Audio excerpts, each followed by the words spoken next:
இன்னைக்கு தேதி September 20. United states மட்டும் இல்லாம சில நாடுகள் செப்டம்பர் 20 இன்னைய நாள தி நேஷனல் ஃப்ரைட் ரைஸ் டேவா கொண்டாடுறாங்க. தென் செப்டம்பர் 20 1878 ஜி சுப்பிரமணிய ஐயர் அப்படிங்கிறவரு இந்தியாவோட முதல் இங்கிலீஷ் லாங்குவேஜ் நியூஸ் பேப்பரான தி ஹிந்து அப்படிங்கிற நியூஸ் பேப்பர் நிறுவனத்தை ஆரம்பிக்கிறாரு. தென் செப்டம்பர் 20 1893 சார்லஸ் டுரியா அப்படிங்கிறவரும் அவரோட சகோதரரும் சேர்ந்து அமெரிக்காவிலே முதல் முறையா பெட்ரோலால இயங்குற வாகனத்தை ரோட்ல டெஸ்ட் டிரைவ் பண்ணிருக்காங்க. தென் செப்டம்பர் 20 1933 பிரிட்டிஷோட சமூக ஆர்வலர் மட்டும் இல்லாம இந்தியாவோட விடுதலைக்காக போராடின ஆனி பெசன்ட் இறந்த நாள் இன்னைக்கு. அவங்க தான் இந்தியாவுக்காக ஹோம் ரூல் மூவ்மெண்ட்டை கொண்டு வந்தாங்க.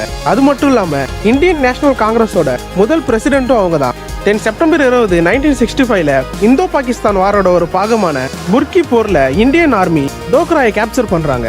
தென் செப்டம்பர் 20 2011 யூஎஸ் மிலிட்ரி அவங்க நாட்டோட ஓரின சேர்க்கையாளர்களுக்கு எதிராக இருந்த டோன்ட் ஆஸ்க் டோன்ட் டெல் அப்படிங்கிற பாலிசியை முடிவுக்கு கொண்டு வந்தாங்க. டெய்லி இது மாதிரியான வீடியோஸ் நீங்க பார்க்கணும்னா நம்ம சேனலை சப்ஸ்கிரைப் பண்ணிக்கோங்க.